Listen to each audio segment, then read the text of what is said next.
Good morning, North Tarrant Church. My name is Scott Johnson. I'm the lead pastor here at North Tarrant, and I'm so delighted that you've chosen to join us this morning. Hey, we're going to be here for roughly about 45 minutes as we get the chance to engage in a conversation that we believe is going to be super helpful. And then following that up, we're going to be joined by our band from North Tarrant Church, and as we get the chance to think about and to reflect upon songs that bring hope and that ultimately can affect the lives that we lead. You see, at North Tarrant, our mission is simple. Our mission is we want to inspire people to follow after Jesus. I firmly believe that in following after Jesus, that you will find that your life is better. That you're filled with peace and joy and contentment. And not only is your life better, but you find yourself better at life, that you navigate the challenges of life with greater confidence, even though sometimes there's greater difficulties at play. Well, North Tarrant, we are so delighted that you joined us this morning. And I would love for you, especially if you're in the North Fort Worth area, next Sunday morning at 10 a.m., we're going to be at Lizzie Curtis Elementary School. And we would love for you and your family, your neighbors, your friends, we would love for you to come and join in. We've got environments for preschool, for elementary, for middle school, for high school, as well as for our adults. And so our hope and our prayer is that in the very near future that we get the chance to connect with you, to engage, and hopefully to continue to help you as you are taking steps in your faith journey. There was a man with 2 sons. The younger son told his father, "Father, I want what I'm entitled to right now. I want my share of your estate before you die." So the father agreed and divided his wealth between his sons. A few days later, this younger son, with his newfound wealth, packed all his belongings and rode away without so much as a goodbye. He went off to a distant land, and there he wasted all his money on reckless living. Desperate and starving, he persuaded a local farmer to hire him, and the farmer sent the man into the fields to feed his pigs. He became so hungry that even the pods he was feeding the pigs looked good to him. And it was at that point, when he was there eating the same slop that he was feeding the hogs, that he came to his senses. It was at that point he decided that he must return home to his father. And while he was still long off, his father saw him coming. Filled with love and compassion, the father ran to his son, embraced him, kissed him, and with tear-filled eyes, welcomed him back home. The son, unable to make eye contact, said to his father, "Father, for I have sinned against both heaven and you, and I am no longer worthy to be called your son." But instead, the father said to the servants, "We must celebrate with a feast, for this son of mine has returned home. He was dead and is now alive. He was lost and is now found." The older brother was angry and would not go in. The father begged the older brother to please come in, but he replied, "Father, after all these years I've slaved for you and never once refused to do a single thing you told me to. And now this younger son of yours comes back after squandering your money on prostitutes and other foolish behavior, and you celebrate him. Why?" And the father gently smiled and brushed the hair away from the older brother's face and said, "My son, you have always stayed with me, and everything I have is yours. But we had to celebrate this happy day, for your brother who was foolish came to his senses, who was dead is now alive, and who was lost has now been found."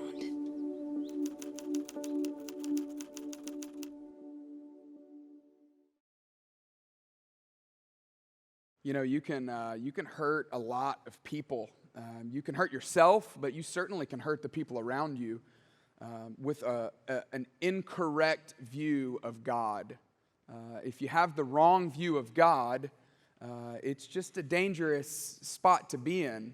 As a pastor, I feel the weight of that, probably I would imagine as much as anyone. In fact, when I was telling a few friends of mine that I was doing this series called What God Is Really Like, they said, "Who do you think you are to do a series like that?" And it does feel bold, audacious to say, hey, listen, this is what God is like. But as we said last week, this series is not really about what I think about God. It's not really about what you think about God. That we're rallying around this one particular parable that Jesus told, where he described, hey, if you want to know what God is like, here's what he's like. And as we talked about last week, I gave you this illustration that was really an after the rose illustration. I don't do a lot of illustrations from The Bachelorette, but we did one last week where we talked about one person that said, you know what, I believe I can do anything I want to do and God still loves me. And another said, how dare you, you should not laugh, you shouldn't joke around about your sin like that. And in a lot of ways, they had hurt each other. And they both had about half things true of God. And because of that, it had the potential to do damage. And so I hope you caught week 1 where we talked about the father in this story. Today we're going to talk about the younger brother. Next week we're going to talk about the older brother. And so if you listen to today and you go, well, that's only half true, you got to come back for the older brother. Because the story Jesus tells about the older brother is just as astonishing as the one about the younger brother. But last week, as we said, this is really the statement we're trying to build around, that how we think about God matters. It matters. It matters what you think about God. Primarily, it matters what you think about God because it matters what you think about when you think about what God thinks about you. And that's a lot of think-abouts right there. But what you think about God really does matter. But maybe even more than that, it matters because it determines what you think He thinks about you. And it's tough to get life right when we've got God wrong. It's just hard to get life right. It's hard to treat other people the way we'd want to treat other people. It's hard to live the kind of life we want to live if we've got God wrong. And so I hope over the next couple of weeks we all grow together in getting God a little more right so that we can get life a little more right. I want to take a quick moment to tell you a story up front that I hope will set the stage for the conversation today. But this is a drone remote control. Last Christmas, our then 7-year-old, when we said, hey, what do you want for Christmas? He said, well, I want a drone. I don't know what kind of presents you got when you were a kid, but I was like, what about like a bicycle or something like that, you know? He was like, no, I want a drone. And my wife and I, we've got 5 little kids, and he's our second child. And we don't have that kind of money to just be buying our kids a drone. But my in-laws do.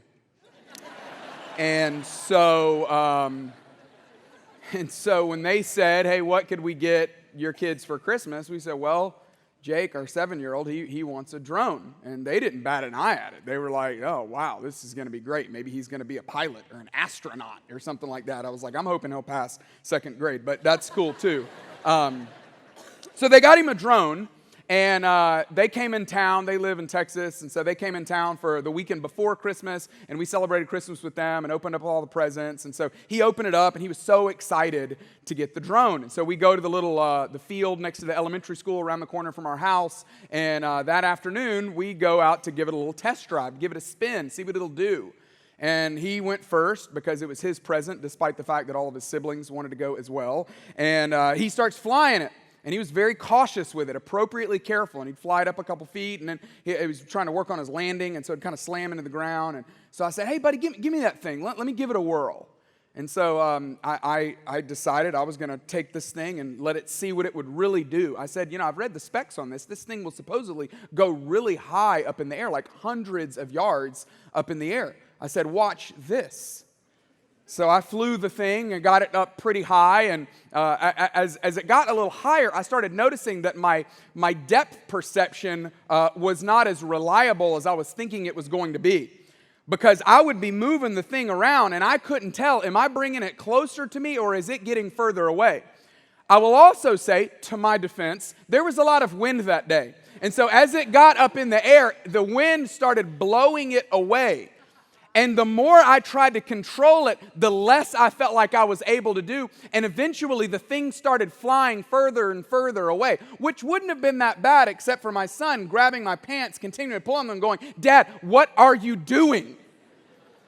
What made it worse is that my father-in-law was standing there, and he knows better than to know that I should be trusted with something like this. He's watched me for the last 13 years, so I don't think any of this was a surprise to him.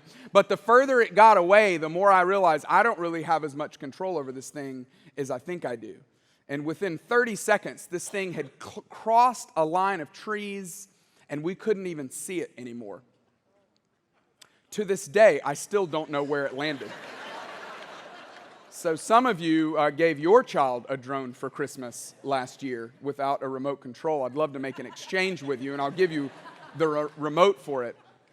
It was a pretty miserable day for me to realize that that I had lost the present that they gave to our child. And I bring that story up for one, just to give just a moment of self-deprecation, but number two, because we all know what it feels like to lose something. We all know what it feels like to be lost, worse than that. Some of you have stories when you were a kid, where you were at the mall, or you were at a sporting event, or you were out in a crowd, or at a parade, or at a festival, and you lost your parents, and you went through that miserable feeling of going, "Oh no, what's going to happen to me?" That feeling of being lost is a terrible, terrible feeling. But maybe what's even worse is when we're the ones to blame. When we're the ones that have made the decisions to get us into the place that we're in, and we just don't know, is it ever going to be the same again? Am I ever going to be able to come back home? Am I ever going to be able to get life back on the tracks? Am I ever going to be able to have that relationship again? It's a pretty terrible feeling. And it's in that context that Jesus told the story that we're looking at for the next couple of weeks. He started in Luke 15 by saying, hey, there were these sinners and tax collectors that were so excited about the fact that Jesus was hanging with them, that he was talking with them, they had a relationship with them because they were the social outcasts. And the religious leaders of the day, the Pharisees and the teachers of the law, they muttered, as we talked about last week, they muttered and they said, "Who does this man think he is? How dare he to eat with sinners and tax collectors?" And it was in that context that Jesus told a couple of stories. First, he told a story about a woman who had 10 coins and had lost one of her coins. And despite the fact that she still had 9, she turned her house upside down to find the one that she had lost. And then he told a story about a shepherd that had 100 sheep, and 99 of them were safe and sound, but there was one that was lost. And the shepherd went to great lengths to go find the one that was lost, even forsaking the 99 that he still had, just to go and find that one lost sheep. But Jesus raises the stakes, not talking about a coin, not talking about a shepherd. No, then he tells the final story in Luke 15, the story of a father who lost a son. And that's the context that we pick up the story today. This is known as the parable of the prodigal son, the parable of the prodigal son. And again, today, last week we dealt with the father. Today we're talking about the younger brother. Next week we're going to talk about the older son, because the story is not complete without understanding all of them in their entirety. As I was really trying to study and research and understand this passage, I bumped into a painting that I had seen a long time ago but hadn't seen in a while. Does anyone know who painted this painting right here? Me. This was me.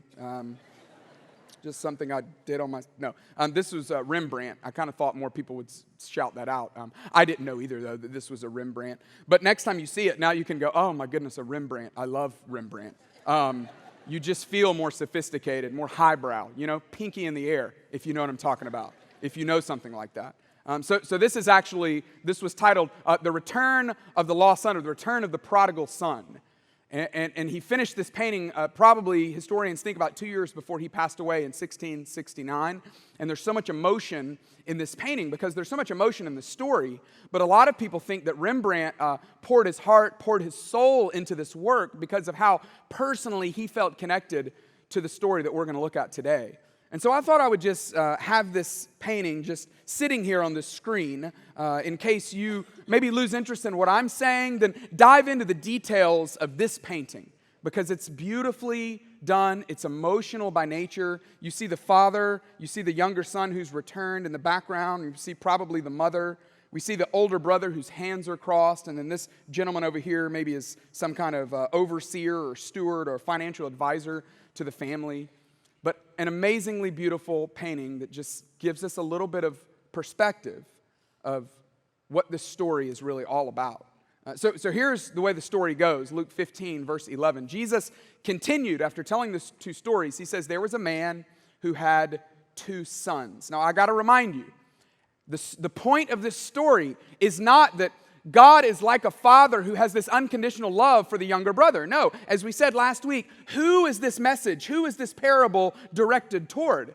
It was directed toward the chief, the priests, the religious leaders. It was directed toward the Pharisees. It was directed toward the leaders of the church, the leaders of the synagogue. He's directing it to them, saying, hey, moral insiders, listen to me. You're blind in how you see God. You're narrow in how you see God. You're self-righteous in the way you think you have it all right. But your incorrect view of God, your half-true view of God is destroying both your own soul, but it's also affecting the people's lives around you. Is God this father, as we see in this parable, is he this father who has this unconditional love for this younger brother? Well, yes, that is who he is, but that's not the whole point of this story. No, there were 2 sons. There were 2 sons, but today we're just going to look at the one of them. There was a man who had 2 sons, and the younger one said to his father, Father, give me my share of the estate. And so he divided his property between them. This son comes to his father, and we can't even understand what this would be like because we don't think of inheritance in the same way. Maybe you grew up in a family, maybe you are in a family unit that thinks about it in this way, and maybe you could imagine it more than others could, but most people just don't see it in this way. But this younger brother came to the dad and said, essentially, Dad, it would be better off if you were dead. Dad, I wish you would just die. I'm done with you. I don't need you. I don't want a relationship with you. I want what you have. He chafed at the idea of having to enjoy the family assets under the supervision of his father. He wanted to make his own decisions. He wanted to have full control of his portion of the wealth. And so he chucks a deuce to his dad, to his family, to the home, and he sets out on his own with his portion of the family's wealth. Not long after that, Jesus says, the younger son got together all he had, which all he had was only what had been given to him from his father. And he set off for a distant country, and there he squandered his wealth in wild living. And after he had spent everything, there was a severe famine in that whole country, and he began to be in need. Now, over the last couple of months, I've probably read this story maybe 15 times. And every time I've read it, I thought, why did Jesus include that little detail about the famine? In fact, the first time when I reread this a couple of months ago, I had forgotten about the famine. I thought, I forgot that there was a famine in this land. Why did Jesus include that detail? Why a famine? Why mention the famine? I mean, it could have just been that he set off in a distant country and he squandered all of his wealth with wild living. It could have just been that. But he said, no. He did that, but then there was a circumstance that was outside of his control that ultimately caused him to hit rock bottom. But that really squares up with life, though, doesn't it? That really maps with the way life works, doesn't it? Yeah, he made some decisions that maybe didn't help him. But he, like us, we have that same thing in us that thinks, well, I can control the circumstances. I can control the consequences. I can handle the consequences. I'll be all right. I can handle. How many times have you said, I know this might seem like this is out there, but I got this. I got this. I'm good. I can handle it. And then something outside of your control, outside of my control, reminds us that we don't actually have it. And the severe famine caused him to hit the bottom. So you only hit rock bottom when you have no other choices, when you're left with no other choices.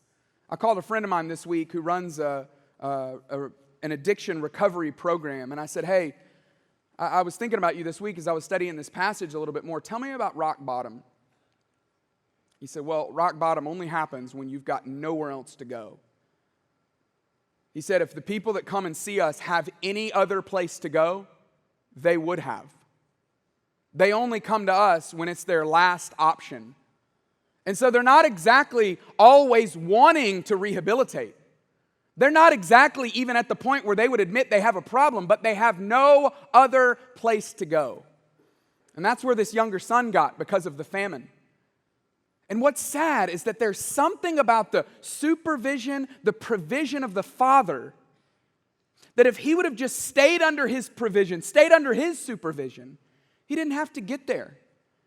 The famine, I would assume, hit just like it hit the distant land, it probably also hit the father's estate as well. But the workers that were employed by the father, they were still eating. They were still living indoors. Everything was going okay for them. Because they were under the supervision, they were under the provision of the father. But it got so bad for this young man that he went out and hired himself out to a citizen of that country who sent him to his field to feed pigs. We don't have time to dive into how repulsed this crowd would have been culturally by this statement. That someone in a Jewish society like this would have had to go feed the pigs. It would have been despicable. It would have been embarrassing for the family, embarrassing for the parents. He longed to fill his stomach with the pods that the pigs were eating, but no one gave him anything. And the harsh reality of his decisions had caught up with him. His longing for freedom had gotten him into this. But as we see in his story, just like we know in ours, there's just no such thing as ultimate freedom. There's just no such thing as this independent life that we want. This self-autonomous, self-directed, independently wealthy, I make my own decisions. I'm not accountable to anyone. No, as we're going to find in this younger brother's story, that the greatest independence that we find is found being dependent on the Father. The greatest independence that we can have is found when we're dependent on the one who owns it all, the one who invites us to call him Father. But before we dive into what happened next, I want to just stop here and ask you a question that really is about all of us. Might not be about you personally, but it might be about all of us. Why do so many of us have a tendency to run? Why do we have this thing in us that wants to run? It's in every single one of us. I mean, yes, as we unveil the older brother next week, some of you are going to go, oh, I relate to the older brother more. Some of you are the kind of person that maybe you actually are an older brother, an older sister, and you're a rule abider. You stick to the rules. I see some of you nodding now. You've stayed close to home. Maybe you work for the family business. You run the family business. You've done the right thing. You look at people that have gone off to a distant land like Los Angeles or New York or maybe even Atlanta for some, and you go, what are you looking for? You're not going to find it. Whatever it is you're looking for, you're probably not going to find it, but you just stay close to home and you do the right thing and you work hard. Some of you, that's your perspective of religion as well. In fact, for most people, religion is there's a God and you do the right thing. And if you do, he's cool with you. That's religion for most people. There is a God and he wants you to do the right thing, so do it. But others of you, you just go, no, I don't want to do that. That sounds like no fun. That sounds boring, which is why some of you have gone off to a distant land or are on the way there now because you think that just sounds boring. Or maybe some of you think, you know what, I had an older sibling and my older sibling set such a high standard. I just thought, you know what, I'm not going to be able to reach that. And so I'm just going to go, I got to go do me. I'm going to go do my own thing. I'm going to go figure it out myself. And whether I find it or not, I can't do it that way. Ultimately, though, Here's what I want to talk about for the next few minutes, that ultimately, when we don't understand the love of the Father, every single one of us is tempted to run away from home. When we don't understand who God really is, every one of us is tempted to leave the home. I was sitting about a year ago at a Chick-fil-A really early in the morning. In fact, me and this other guy were there waiting on it to open up. As a pastor, I find myself in these really odd situations. I have a couple of degrees in theology, and none of them train me for what you actually do as a pastor, which is unfortunate. This guy I had never met before, and so it was one of those awkward, like, hey, are you so-and-so? Yeah, are you? Yeah, I am. Okay, good to meet you. I'm glad that we're here waiting on them to open it up. And so they open it up. We go and sit down after we had grabbed a bite to eat, and I'm just sitting across the table from this guy. And I'd known a little bit about his story because somebody had introduced me to him. That basically he was living at home with his wife and his kids, but he was living in another bedroom. His wife hadn't kicked him out of the house, but she had asked him to go live in another bedroom because he was having an affair with another lady that he worked with. And the wife was wanting him to make a decision. Are you going to go be with her, or are you going to stay home and be with us? That was breakfast. I was like, this ought to be pretty simple, you know? No, I have no clue what to tell somebody in a situation like that. And I've just learned I trust my prayers far more than I trust my advice. And I've also learned no one wants to be told what to do. And so when I get in situations like that, I just end up asking a lot of questions. Hey, so tell me how you figured out. How'd your wife find out? How did you get into the situation you're in? How'd you meet her? What are you feeling right now? What are you thinking? And then about in the middle of it, I asked him this question that I didn't necessarily intend to ask him, but it broke open a whole lot of really great conversation. I said to him, I said, hey, how do you think God thinks about you right now? And his answer was it made me laugh, but it was also so insightful, and I would imagine a lot of you can relate to what he said. He said, you know that emoji, which I thought, okay, that's not what I thought was coming next. He said, you know that emoji that has the hand over the face? This one right here? I said, yeah, I know that emoji. He said, that's how I think God feels about me.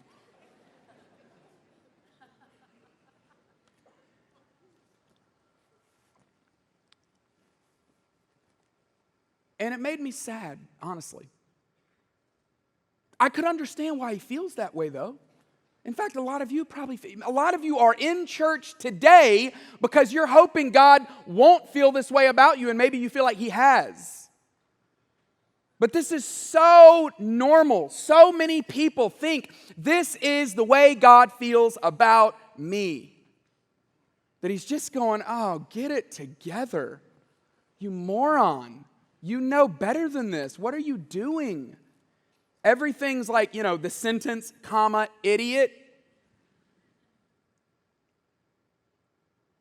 See, I was reminded that day, like I've been reminded, just like you've been reminded numerous times, that without a proper view of the Father, we'll always be tempted to run away from home. Without a proper view of the Father, we'll always be tempted to run away from home. And when we miss the Father's heart, we'll always end up away from home. When we miss the Father's heart, when we miss how he actually feels about us, of course we'll end up away from home. And so somehow, somewhere, this younger son had missed the way his dad actually thought and felt about him. We see it in this next scene. Luke 15, verse 17, the story continues. When he came to his senses, which doesn't necessarily mean a heart change, it just may mean he didn't have anywhere else to go. But when he came to his senses, he said, how many of my father's hired servants have food to spare, and here I am starving to death? And so he had an idea, which was a very legitimate, great idea. He said, I will set out, and I'll go back to my father, and I will say to him. And then he writes this speech. And I want us to spend a few minutes looking at his speech, because I think inside of his speech, every one of us can relate to some feelings that it might be conjecture on my part, but I would imagine you could relate to some of the feelings that maybe he was having based on the speech that he was writing on what he was going to say to his dad. He started with this. He said, Father, I have sinned against heaven and I've sinned against you. This is a really great statement. He's saying, Father, I have sinned against heaven and I've sinned against you. This is consistent with what King David wrote in Psalm 51 after he had slept with Bathsheba, got her pregnant, brought her husband Uriah in from the battle and had him killed. He writes in Psalm 51, verse 4, against you, God, have I sinned. And so this younger son is saying the same thing. Yes, Dad, I've sinned against you, but I've also sinned against heaven. That there is this standard of right and wrong in the world. And somehow I have broken it. Willfully or even non-willfully. The things that I wish I had done, I hadn't done. The things that I wish I didn't do, I had done. And I regret it. I wish it hadn't been that way. I have sinned against you, and I've sinned against heaven. And our natural response would be, well, therefore, God feels what? He feels anger. He's mad. He's frustrated. He's upset. And maybe you felt that way. Maybe that's kept you from coming back home. Maybe he thought, he's going to be mad and I don't want to face his anger. Maybe you've thought, yeah, God's going to be mad and I don't want to face that. Maybe you had an earthly father that every time his response to anything wrong you had done was more anger. Shaking his finger, saying, how dare you? You better not. I'll give you one more chance, but if you do it again, it's over. And maybe that's the way you view God. He continues. He says, Father, I've sinned against heaven and against you. I'm no longer worthy to be called your son. You see him opening up the door to shame, to embarrassment. And maybe that's what he thought. Maybe he thought, you know what? I had the kind of parent that whenever I did something wrong, it was always, hey, don't shame our family name. I've heard it said, maybe you had a parent that cared more about the last name than your first name. That cared more about keeping up the perception of the way we look, the way we do it, the way we're supposed to be. And he had clearly been an embarrassment. I'm sure every event that his parents went to, every party they went to at work, I'm sure his dad, people would ask and say, hey, how's your son doing? Where's he been lately? And I'm sure some of them probably had friends that knew him that would be like, Mom, you're not going to believe what so-and-so's doing. Let me tell you where he's been lately. And then it gets back to the parents that they knew, that the friends knew, and now other people knew, and they wonder how many other people knew about this, and they walk around with shame and embarrassment, and maybe the son felt like that was going to drive the dad's response. That he's embarrassed of me, and I've lost the relationship. He's embarrassed of me, he's ashamed of me, and I should be ashamed of me. He continues with his speech. He says, I've sinned against heaven, I've sinned against you, I'm no longer worthy to be called your son. Just make me like one of your hired servants. Make me like one of your hired servants, and I will work my way back in your good graces. Maybe some of you had a dad growing up that just you couldn't please. No matter how much you did, no matter how good you did, no matter how great you did, you just couldn't please him. Maybe you had a mom that affected your view of the way you see God. You just couldn't please her. She was always correcting you. She was always on your case about stuff. And maybe the younger son felt that way. You know what? I can't go home. I got to be ready because I just can't please him, and it's going to be exhausting to try to work my way back in. I don't know why exactly we run. I think it has a lot to do with our view of dad, but I just know that when we run, a lot of the reason we don't come back is for the same reason, because of our perspective of what kind of father God is. That maybe we run because we have misconceptions of God, but maybe we stay away, maybe we don't come home because we have a misconception of God. And so Jesus says, he's telling this crowd, hey, you got the whole seat, you're only going to need the edge of it because this is an amazing story, all right? And he tells them this part of the story. He says, let me tell you what the Father is actually like. And this is the part of the story that is so emotional. The son finally decides, okay, I'm going to get up and I'm going to go. And so he got up and he went to his father. And I love these next words. But while he was still a long way off. that while he was still a long way off, meaning this dad had been waiting, this dad had been hoping. This dad got up every day looking down the road going, is he here? He probably asked around, hey, you haven't heard anything yet. I mean, have we checked all the rooms? He didn't come home last night, did he? He probably went out to the fields to check on people, kept one eye on the road, making sure, can I see him? This dad shut everything down at night, probably left that front light on the porch. Everybody's going, turn the lights off. Dad, what are you doing? No, I'm keeping them on because tonight might be the night. How's the weather looking for tonight? Are we looking like good weather? Oh, it's going to rain? Okay, maybe tonight's not the night. Oh, it's not going to rain? Maybe tonight's going to be the night. Maybe tonight's the night he comes home. To the point where everybody probably went, oh my goodness, this guy's lost it. A lot of you, maybe to a fault, listen to a parable like this and you apply it to your own parenting. But you got to remember, Jesus was not giving parenting advice here. Jesus is telling us what the Father is like. And the Father kept a light on and he kept an eye on the road. And while he was a long way off, look at what happened next. While he was a long way off, his father saw him and was filled with compassion for him. Now, if we took out this word compassion, if you were to just read it and say, while he was a long way off, the father saw him and was filled with what? I mean, what would you assume that he would be filled with? Anger, disdain, frustration, jealousy maybe? Maybe he just was completely dismissive, full of contempt. Who knows what he was feeling? Anything but compassion.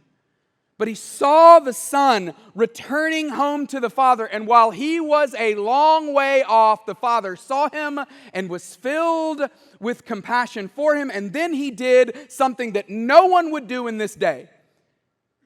In fact, if you were to see a grown man running in this culture, you would have thought, that dude's being chased by the cops.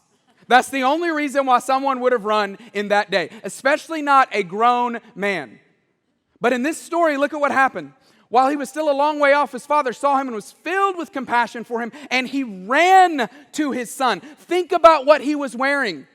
He was wearing some kind of tunic, which meant that he had to hike up his skirt to run after his son. You didn't do that in that day. But this father did. Because he was so excited to see his son, he pulled up his tunic and he took off running. And then when he got there, he wrapped his arms around his son and he hugged him and he kissed him. I'm sure his son was like, what is going on? Some of you have kids that are old enough to where they're embarrassed when you kiss them and hug them in public. And my kids are just now getting to that age, which is so heartbreaking, you know? The other day, one of our kids was at their sports practice, and I gave him a big hug before the practice, and I kissed him and said, I love you, you're going to do great. And they said, Dad, stop.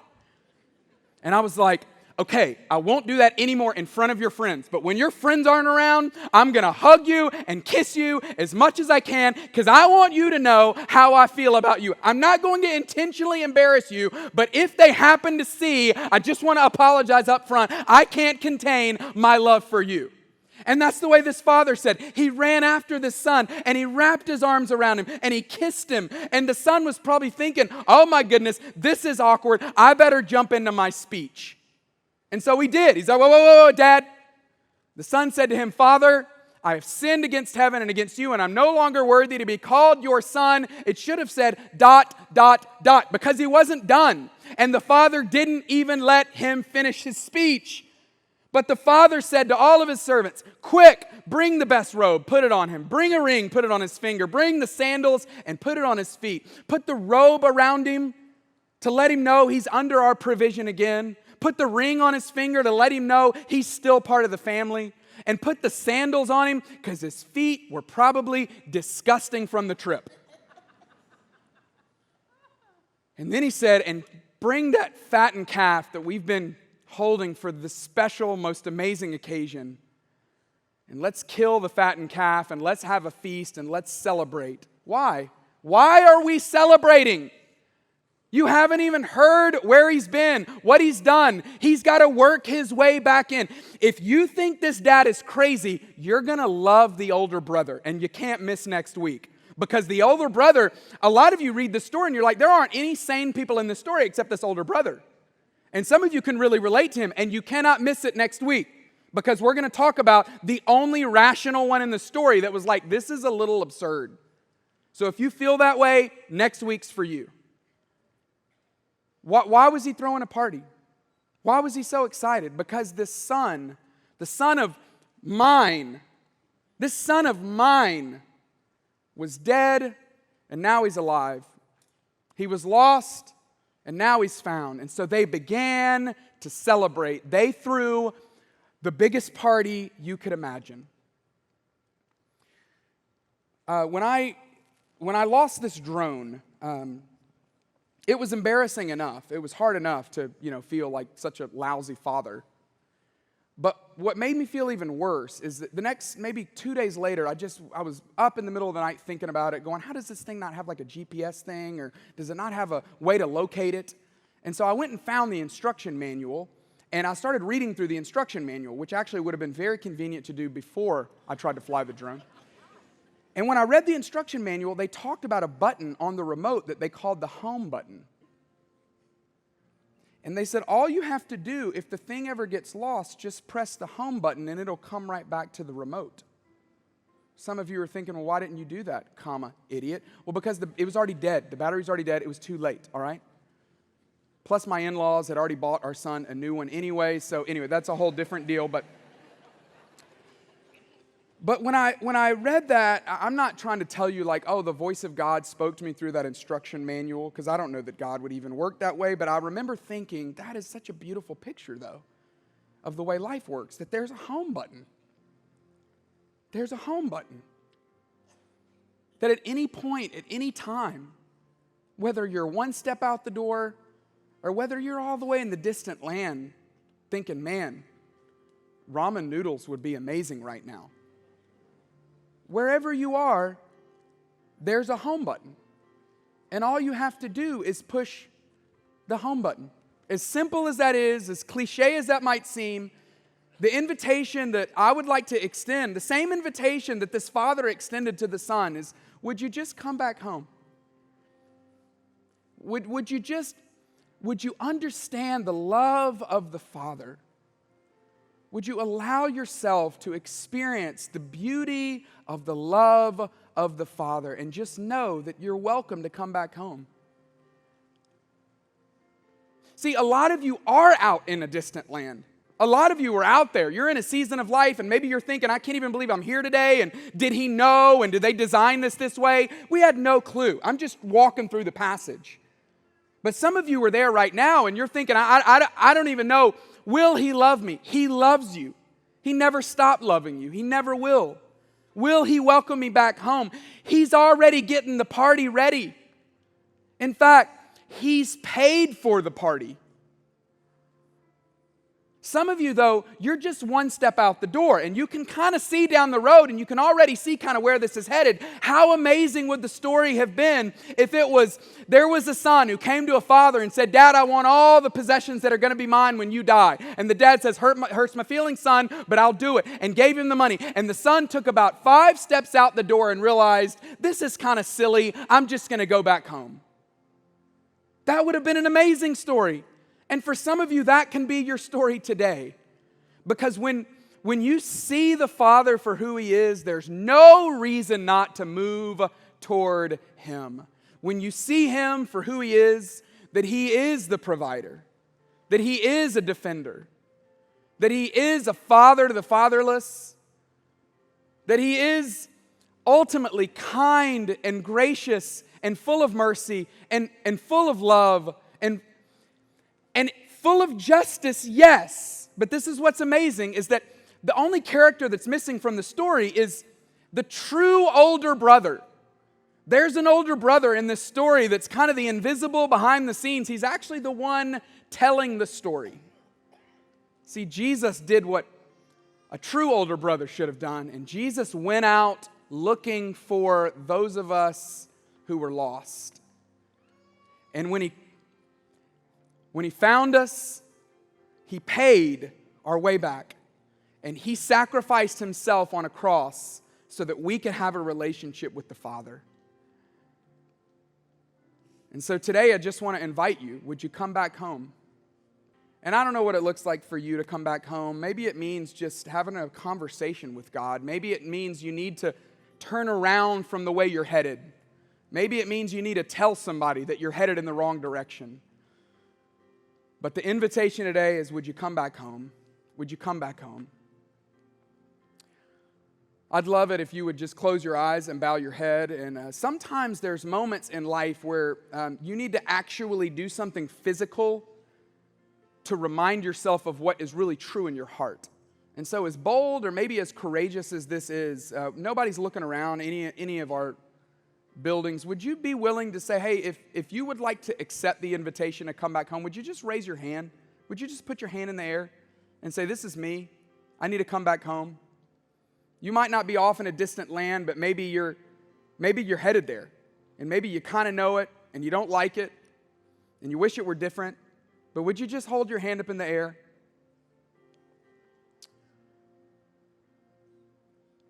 That's awesome. Father, I just deeply believe that if we see you for who you are, there's no reason for us not to move toward you. And so I pray that today that countless hearts would do that they would move toward you in their heart. Thank you for being patient and waiting on us. God, you are so patient. You're so full of grace. You're so kind. It's your kindness that actually leads us to repentance.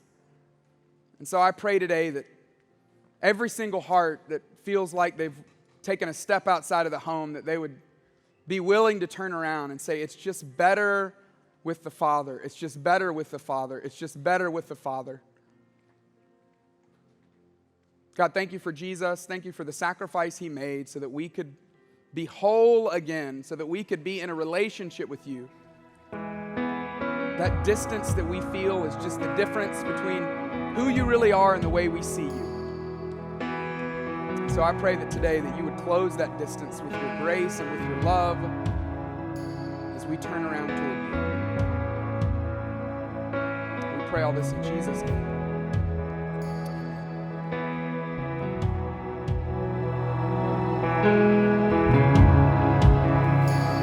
You are here, moving in our midst.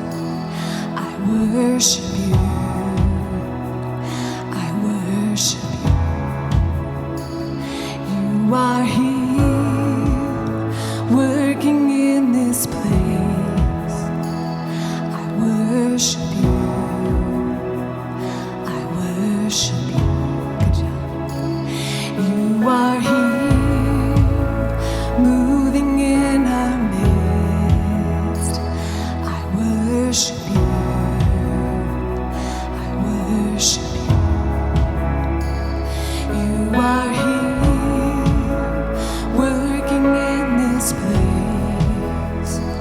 I worship you. I worship you. You are Waymaker, miracle worker, promise keeper, light in the darkness, my God, that is who you are. You are Waymaker, miracle worker, promise keeper, light in the darkness, my God, that is who you are. You are touching every heart. I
light in the darkness, my God, that is who you are. Even when I don't see it, you're working, and even when I don't feel it, you're working. You never stop working. You never stop working. Even when I don't see it, you're working, and even when I don't feel it, you're working. You never stop working. You never stop working. Even when I don't see it, you're working, and even when I don't feel it, you're working. You never stop working. You never stop working. Even when I don't see it, you're working, and even when I don't feel it, you're working. You never stop working. You never stop working.